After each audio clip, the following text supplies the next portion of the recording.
What's going on, guys? Birch here, and next to me my 2017 Honda Rebel 300.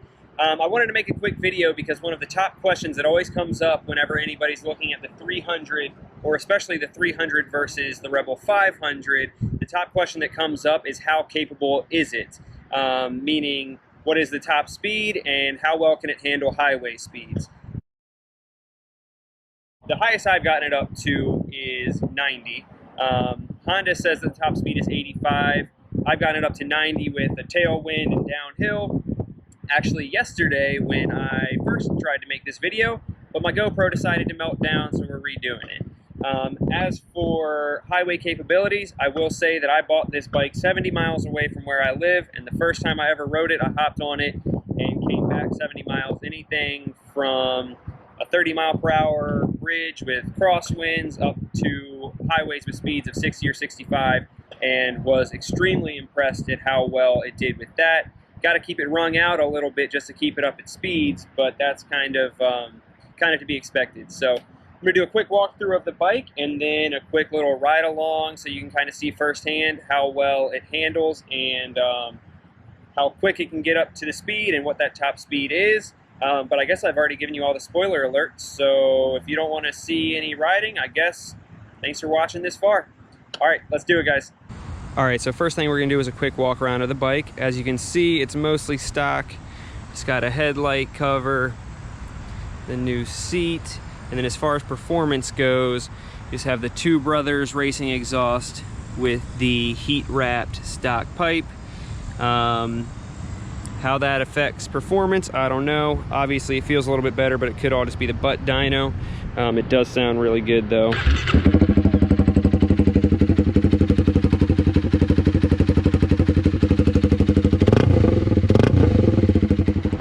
And of course, obviously, you guys know that I would never be silly enough to do the riding myself, because why would I risk posting a video where I'm possibly going to test out the top speed of a motorcycle online for everybody to see me breaking the law? So fortunately, I found this this random guy who's actually going to be doing the riding for me, and I'll kind of be talking it through.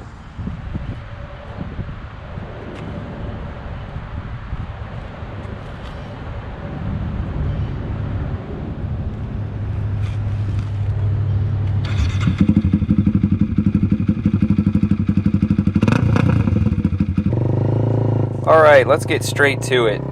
This is just a quick video of me pulling onto the highway, getting up to top speed, and then taking an exit, and I'll kind of talk you through everything that's going on. So this is a merge lane, one of the trickier ones because we're staying straight in this lane, but you have another highway trying to merge onto you right here. So I'm checking, good to go, and then we're going to take this turn onto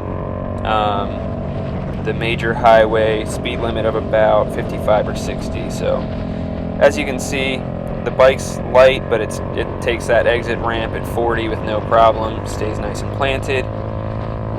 Then checking to make sure we're good to merge. I think I'm in 4th or 5th gear right here, already up to 60. And then as you can see, I'm passing these cars with no problem, already past 70 and with the flow of traffic.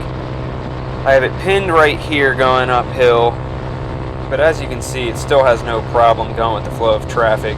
You just got to kind of keep the throttle open. Almost at 80, just hit 80 here, but there's a little bit of traffic up ahead, so you got to slow down. One thing that I did notice as to the capability of the bike is about to happen right here. So it's worth mentioning that the car in front of me is slowing down, and this black van right here, on my other bike, which is a 750, or even my car, you'd be able to accelerate and get in front of the black van, but there's no room to here, so you have to go around it. I didn't downshift, so I'm still in 6th gear, pinning it though. You can see my wrist at a 90-degree angle, already passing 80. Getting up there, we're going downhill, which makes it a little easier. And then you see it blip between 87 and 88 there. So 88's the top speed we got it to. As I mentioned, I've gotten it up to 90 before, but that footage was lost when my GoPro melted down from how hot it was yesterday. So as you can see, it's really capable. It's a little buzzy on the highway, which I'll point something out about that coming up right here.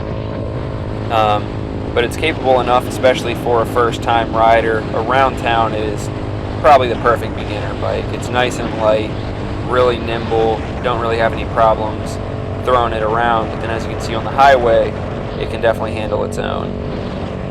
So then we're getting here to merge, headed towards kind of the city. But what I wanted to point out is right here, I'm about to point at my mirrors. Yep, right there. So the bike buzzes so much from being a one-cylinder that's just working itself on the highway that the mirrors actually buzzed out of place and tilted in, and I couldn't even see behind me. So when I came to a stop, I had to adjust those. Whether that's an issue on the 500, I don't know. And I also don't remember this happening on my 70-mile trip when I took it home the first time. So that could even just be from the rumble of the exhaust. But yeah, so I'd say if you're looking for a bike that gets good mileage, nice and light, fun, but still capable on the highway, this is the way to go. She definitely doesn't have any issues. You just gotta keep her wrung out and in the higher RPM some. So, well, I appreciate you watching. I hope that this helped you out some. And if there's anything else that you'd like to see me make a video of with the little Honda Rebel 300, let me know and I'll make it happen. Thanks for watching.